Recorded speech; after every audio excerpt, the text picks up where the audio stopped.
Look at this arm. It has been separated from its owner. The octopus it belonged to is somewhere else, retreating, regrouping, already regrowing a replacement.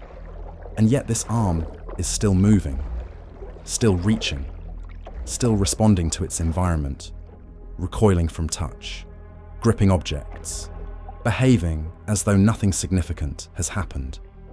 Because for the arm, nothing has. It does not need the brain.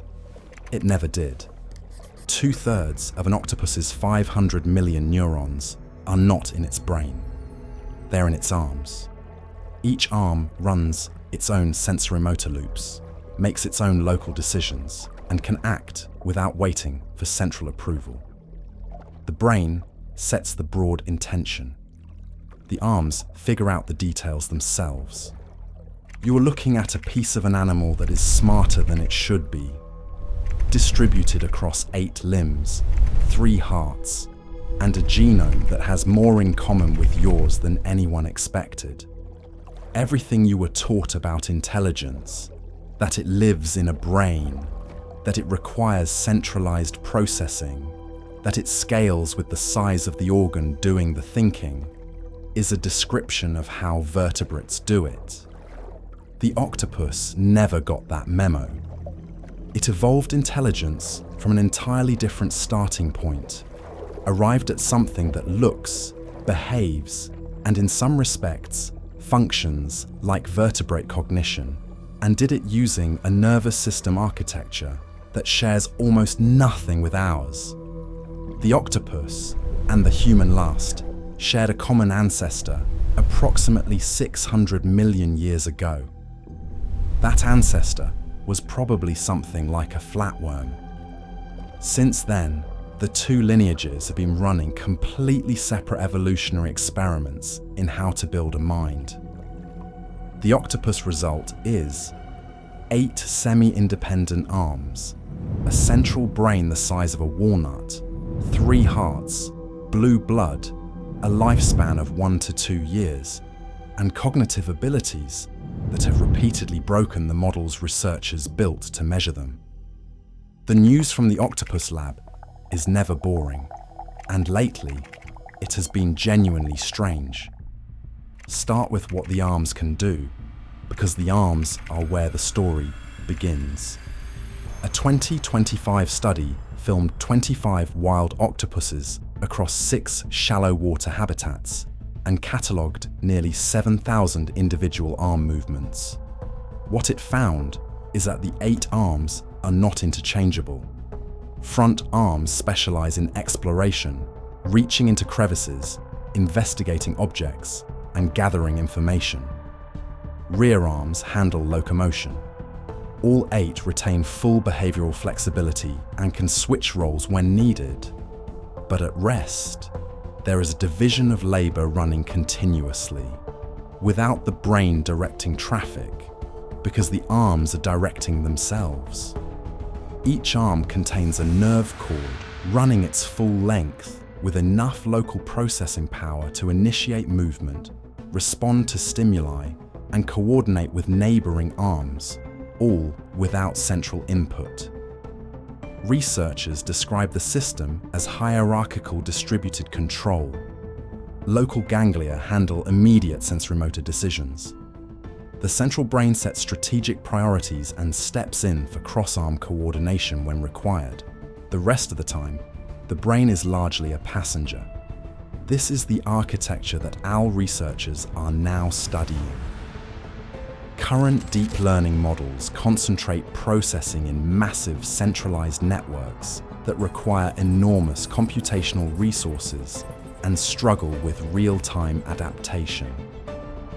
The octopus runs 8 semi-autonomous learning agents simultaneously, each processing local information, each capable of independent action, all loosely coordinated by a center that does not need to micromanage. It is, by any measure, a more efficient system. It evolved to hunt crabs. The math says the octopus genome should not look like this. The common octopus has 2.8 billion base pairs, organized across 30 chromosomes, a genome comparable in scale to the human genome, in an animal that lives for 2 years and is more closely related to a snail than to anything with a spine. Over 45% of it is composed of transposons, sequences called jumping genes that copy and reinsert themselves throughout the genome, generating variation, driving evolution, and in some organisms causing nothing but noise.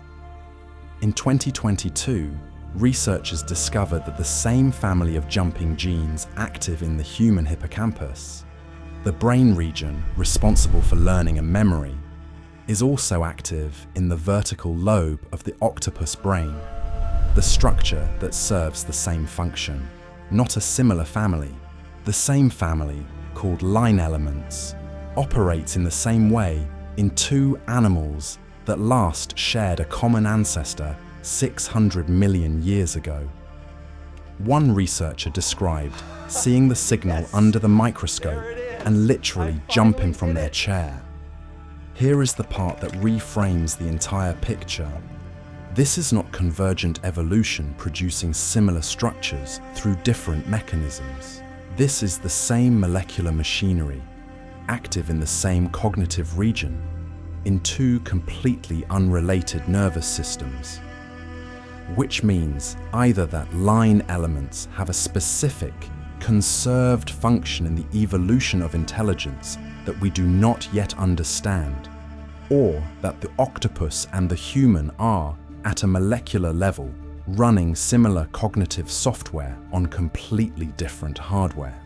The genome doesn't explain why. It just shows that it is happening. On the bright side, at least we finally have something in common with the octopus, other than the damp. But the genome is not the finding that is currently rewriting the models. The behavior is. Standard models of invertebrate cognition do not predict tool use. The veined octopus collects discarded coconut shell halves, carries them up to 20 meters across the seafloor at high energetic cost and predation risk, and reassembles them into shelters. This is not instinct. It is deferred planning, carrying an object with no immediate use because of its anticipated future value. It is one of the clearest documented examples of tool use in any invertebrate. And it sits in an animal whose entire brain is the size of a walnut and whose lifespan does not exceed 2 years. The what if that unsettles the framework. The octopus evolved intelligence, despite having almost none of the conditions that evolutionary biologists traditionally associated with its development. No social structure requires complex communication. No long lifespan, allowing extended learning. No parental care transmits knowledge across generations. It is, in the language of the field, an outlier that should not exist, and researchers studying it now believe it may represent a third independent origin of complex cognition, alongside vertebrates and social insects, built from scratch in a lineage that had none of the scaffolding the other 2 used. The octopus lives for 2 years. It does not meet its parents. It receives no education, no culture, no accumulated knowledge from any other octopus. It arrives in the world alone and builds everything it knows from direct experience, in a body that runs 8 semi-independent minds simultaneously, with jumping genes firing in its learning center the same way they fire in yours. It is the most alien intelligence you will ever encounter on this planet, and it is currently sitting in a rock pool, unscrewing a jar. But if intelligence evolved independently in the octopus, using a completely different architecture, different genes, different body plan, and different environmental pressures, what are the minimum requirements for a mind? And how many times has something met them that we have not found yet? because researchers now estimate there may be 3 separate origins of complex cognition on Earth. We have studied 2 of them for centuries.